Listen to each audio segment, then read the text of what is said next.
FortyInBucks.com here, and on this episode, we're going to go over an article called 15 Money Habits That Keep You Poor. By the way, FortyInBucks.com, we help you to master your money. So let's get into this article. So we are uncovering some important money advice today. Find out what money is keeping you poor. So every day you choose if you will be rich or poor in the future, sometimes knowingly and other times unintentionally. This is the only article on this topic you will ever need to read. And by the end of this piece, you will have a clear idea of what's actually happening, and you will have a game plan that will solve this for you. As always, here's the video version of this article. So this is like Lux.com. They also got a YouTube channel. Check them out. Okay, so 15 money habits that keep you poor. Number 1, taking bad money advice from poor people. You've been lied to by many generations who have no idea what they're talking about. Growing up, you've been told that the key to wealth is to get a well-paying job that pays you a good salary. Society has normalized putting hundreds of dollars worth of debt onto kids finishing university by perpetuating this old lie. The brutal truth: you won't get rich working for someone else. Now here's the thing. I kind of disagree with this statement, right? So technically, you can become rich by working for someone else, but you can't really become wealthy by working for someone else. So what we mean by this is that, let's say, rich as in making $1 million, right? Because a lot of people view making $1 million as rich, right? Well, technically anyone of basically any job can make $1 million in their lifetime, right? Now, it all depends on how you manage your money, whether or not you actually keep it, right? And that's where the whole thing about basically becoming wealthy, because wealthy is basically a whole nother tier where everything that you own and use basically can be paid for by things that you actually own. So what we mean by this is that the assets that you own can pay for all the things that you consume.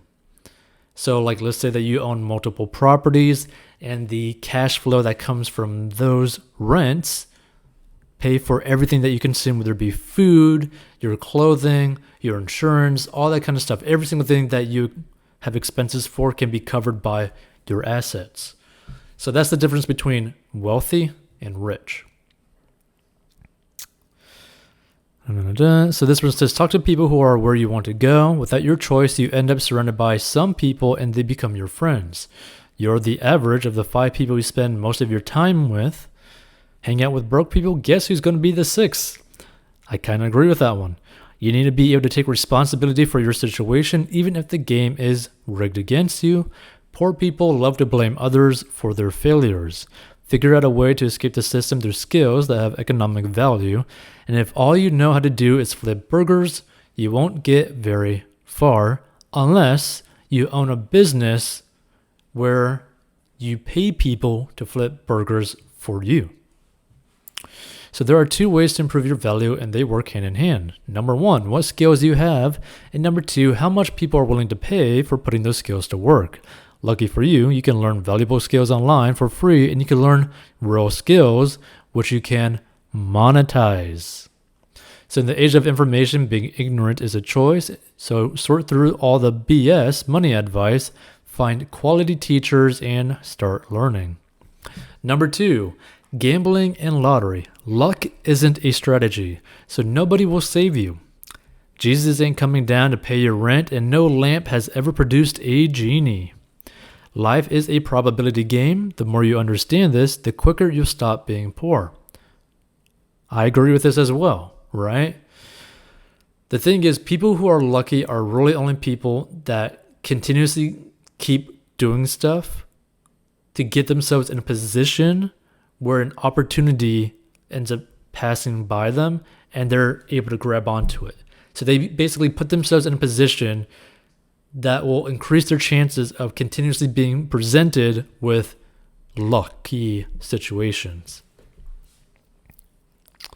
So all rich people do every single day is to focus their efforts on improving the probability of them making more money.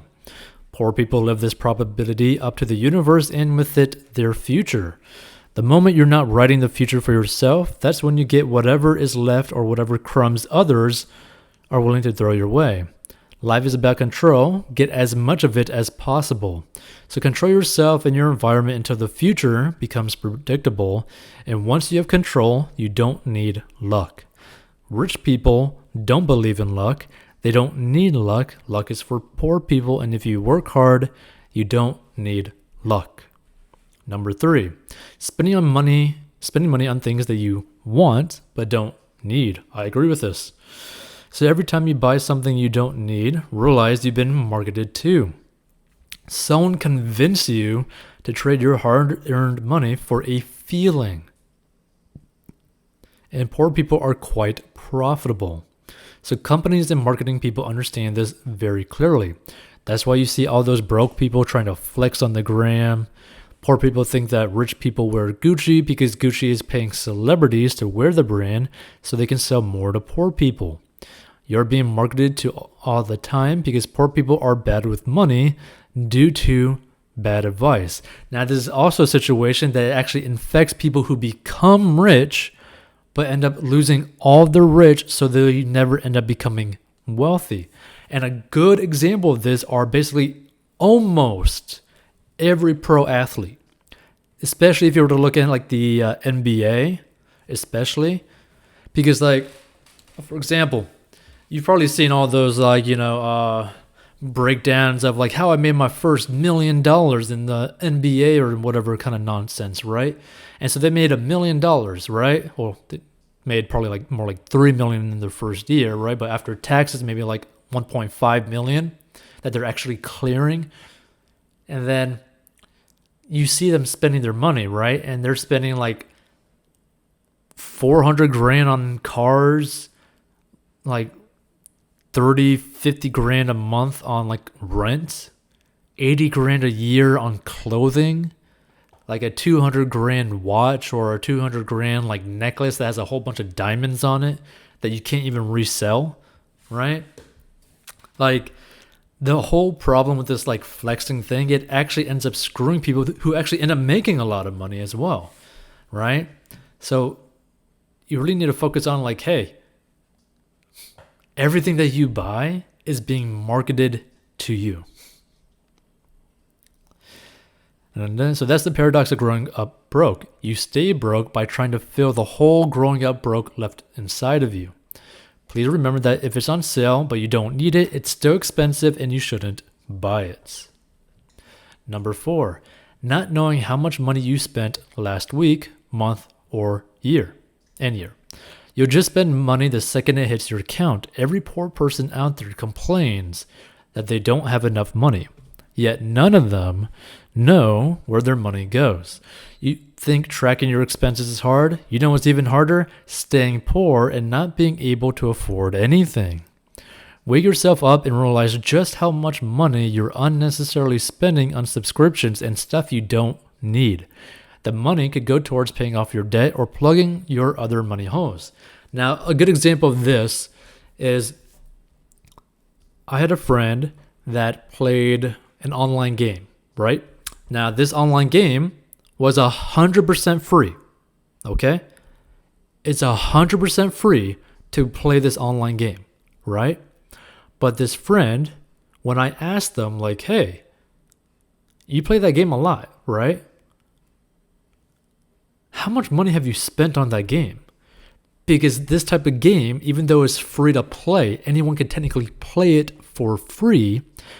It's like a freemium thing where it's free to play, it's free to get in. You don't have to buy anything, but everything cool inside the game that you don't actually need, that don't really actually exist, and it's all digital, costs real money. So this friend spent thousands of dollars on a free game, right? And you don't need these things in a free game, right?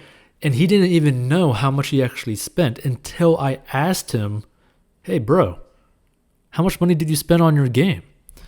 And so when he actually looked it up, he was like, holy crap, I'm poor. Okay. So poor people are good at surviving with little to no money. So when they do get paid, they're quick to spend it to return to their default out of fear that somehow it will be taken away from them by life, which is basically never true.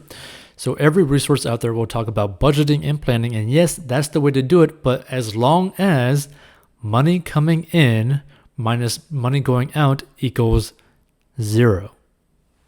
How can you expect your life to improve? A good advice is to measure how much money you're making and track how much you're spending. It's the first step to realize just how fragile a position you find yourself in. Number 5, spending money you don't have on things you can't afford anyway. So this is the deadliest combination out there. Why are you spending money you don't have? Debt is modern day slavery. The moment you borrow money to buy anything, the corporation owns your time until the money is repaid with interest. And the first thing you need to do is stop wanting things now. Instead, only buy it when you can actually afford it. So good money advice is if you have to ask if you can afford it, you don't. Nobody needs to have an internal debate when you're picking up chewing gum at the cash register. You just buy it because you can afford it, and you know darn well you can afford 10 to 20 of those Orbits. So if you can't buy it twice, you can't afford it. Borrowing money is a horrible habit that is systematically keeping the general population poor. By wary of lending other people your money for a while it's with them, it ain't earning money with you. Banks and loan sharks are the only ones who profit from lending money. Everyone else is being bled dry. Number 6, trying to keep up with appearances. People will sacrifice their own future just to impress people they don't like. The more you think about it, the more you realize just how foolish that sounds. Why do you feel the need to spend $100K on a wedding when you could invest in a business or travel the road with your loved one? Why do you feel the need to upgrade your iPhone every year when the old one works just as well? Why do you need to have a kid just because your friend had hers? We are proud people and don't want to be perceived as inferior, and that's exactly how you end up poor long term, because the things that get you out of poverty are in the exact opposite direction. Stop playing status games. There's a hidden rule that poor people don't know. The appearance game cannot be won. The second you get up to date, that's when the goalpost moves, and what you end up with is called the Red Queen's Race. So the concept from Alice in Wonderland where you have to run as hard as you can just to stay in place. And that's why you can never win this game. You need to keep spending your money just to stay in the same place. Whereas if you were to have a pretty good, strong financial foundation and you got to the point where you were content with your life, right? Or like you're happy with your life regardless of what level you're at. And once you get to that point mentally, it's so much easier to like live a decent life. Number 7, having only one source of income. This money advice is where we feel some butts clenching up because who can afford to work yet another job? See, for poor people, working a job is the only way they know how to earn money.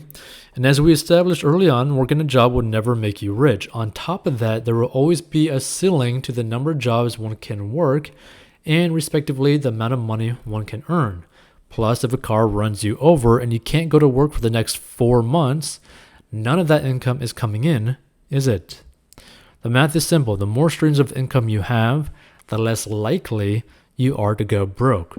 Research into the distributed wealth of the rich shows that 65% of self-made millionaires had 3 streams of income, 45% of self-made millionaires had 4 streams of income, and 29% of self-made millionaires had 5 or more streams of income. And this could be as simple as you putting money into investments that are paying you like a dividend, whether it be like real estate when it comes to like rents, or like stocks or index funds that are paying you dividends, right?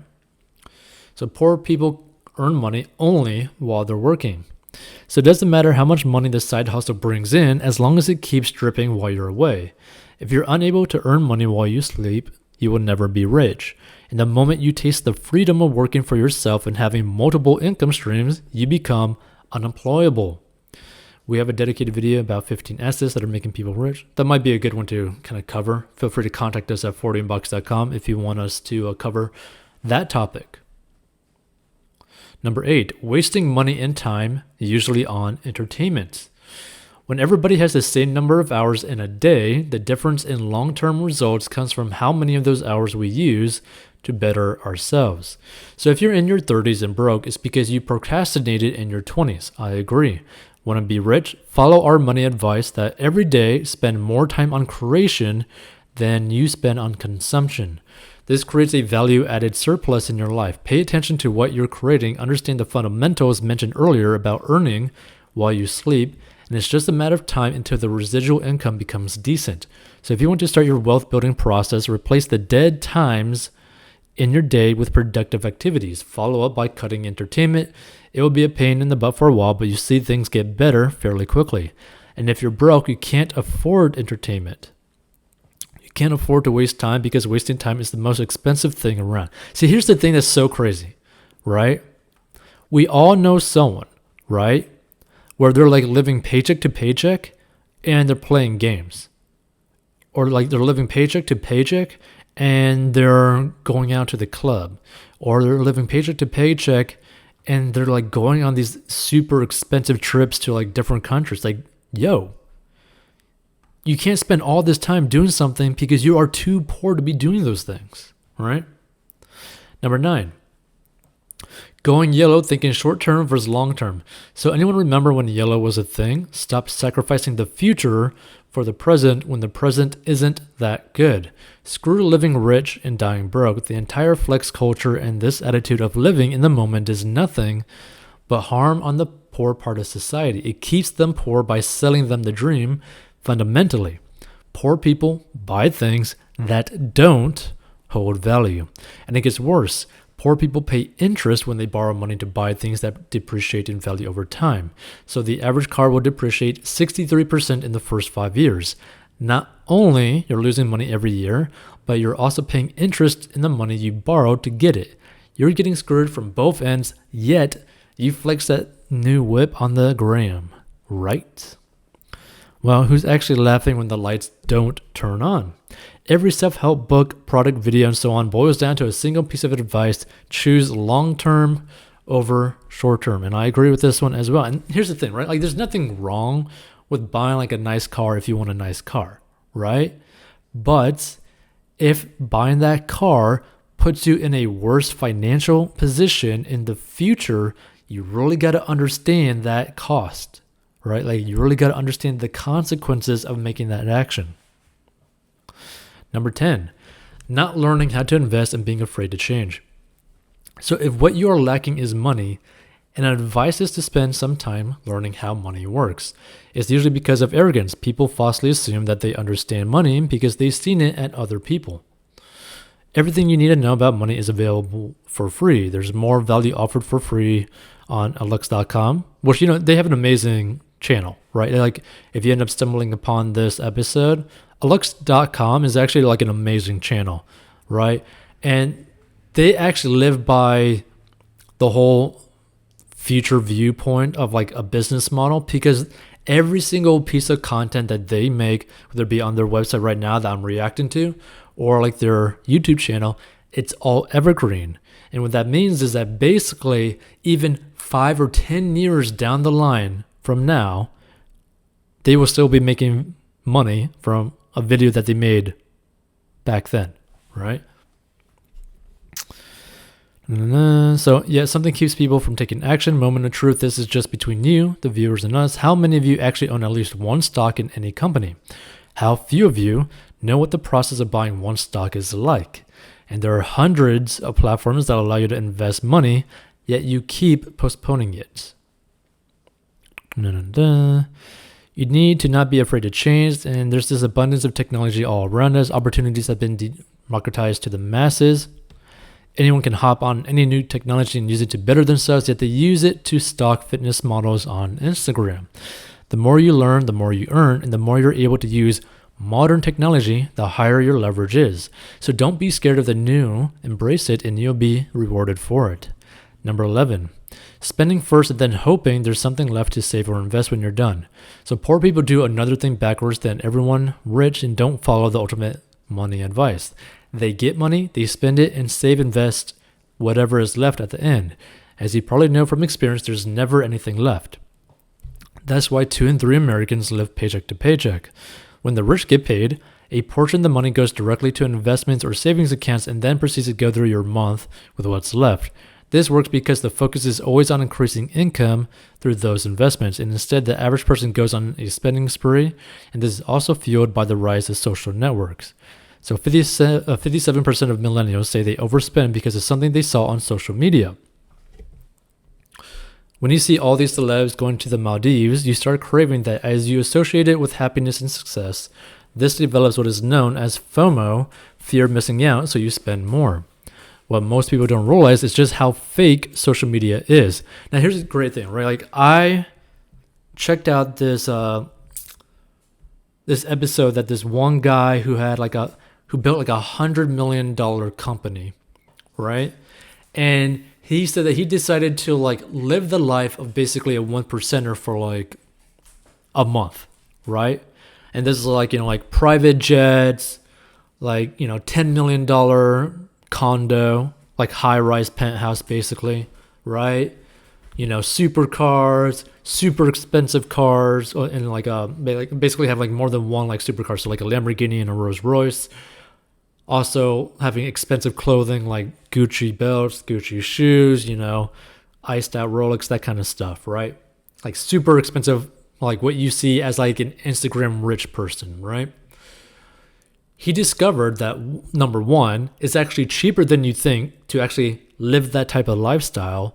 And that number two, that basically none of these things were actually worth the amount of money that was actually being spent for the hassles that it actually was, except for spending money for like a better experience on like a date night with his wife, right? He said that basically that experience where like it was him and her dressing up super nice and like maybe eating like a $500 dinner like every weekend or something for like date night, that was the only thing that was actually worth it. And it wasn't actually that the food was worth it, but the experience of having to dress up together and like take the date night like super seriously, basically like really appreciate their date night. That's what was actually worth it to him, living as like a 1%er Instagram flex person, right? And I found that very interesting because from his breakdown, you could actually live that type of lifestyle, flying private jets, driving Lamborghinis, and all this kind of stuff for if you're just making like $200,000 or $300,000 after taxes per year, right? You could actually live that type of lifestyle. But it's not really worth it. It doesn't really change your life at all. It doesn't really change your mindset at all. It doesn't really do anything for you. And I thought that was a very interesting to see. So we are a sad generation posting happy pictures for internet points, and every experience posted takes away from the actual experience. Everything posted has become an advertisement, if not for other brands, then it's for your own brand. Number 12, paying too much in taxes. It always blows our mind how poor people are happy when they get a tax refund. See, that's another thing that's a lot of people do not understand, right? If you end up stumbling upon this episode, right? A tax refund means that you gave the government a interest-free loan for them to have your money. That's what it means, right? It means you literally let the government have your money for no reason, for no benefit to yourself.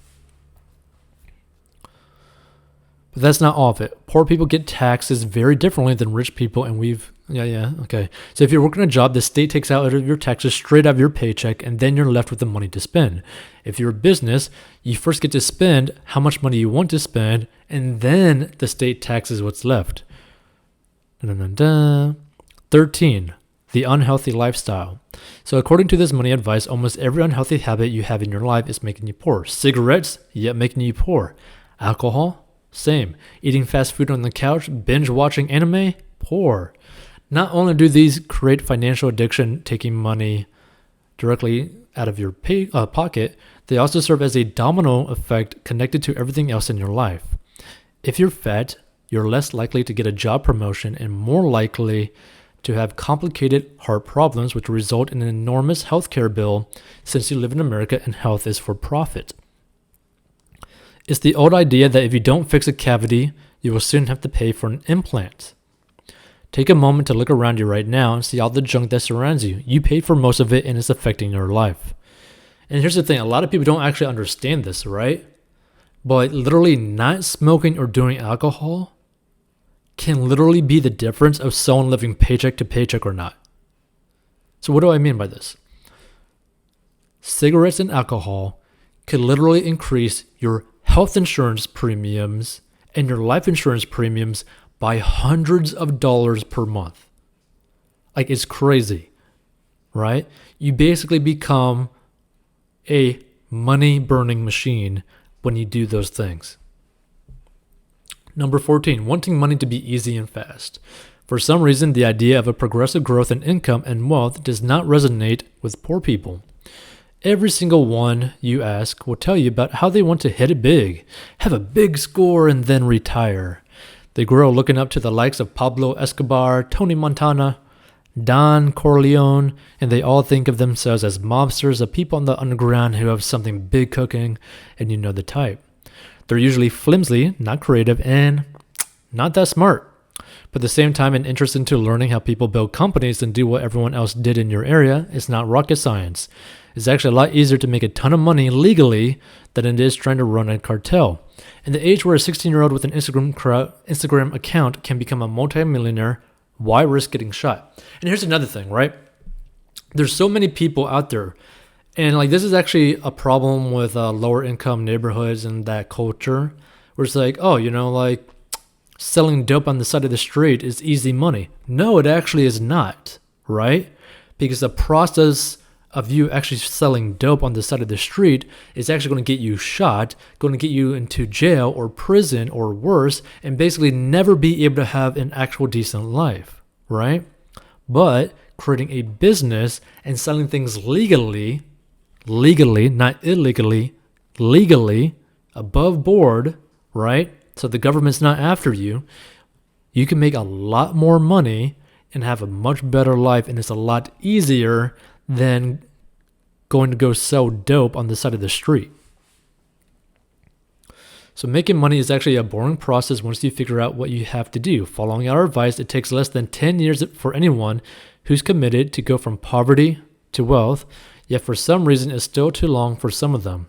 That's when they fall in the trap of get-rich-quick schemes or multi-level marketing ploys. And as long as you remember this, there are no get-rich-quick schemes, and there's only someone getting rich off of you. 15. Staying poor is a choice. The habit of thinking of yourself as poor, as someone who would never be wealthy, as someone who's not smart enough, good enough, educated enough, is what's actually keeping you poor.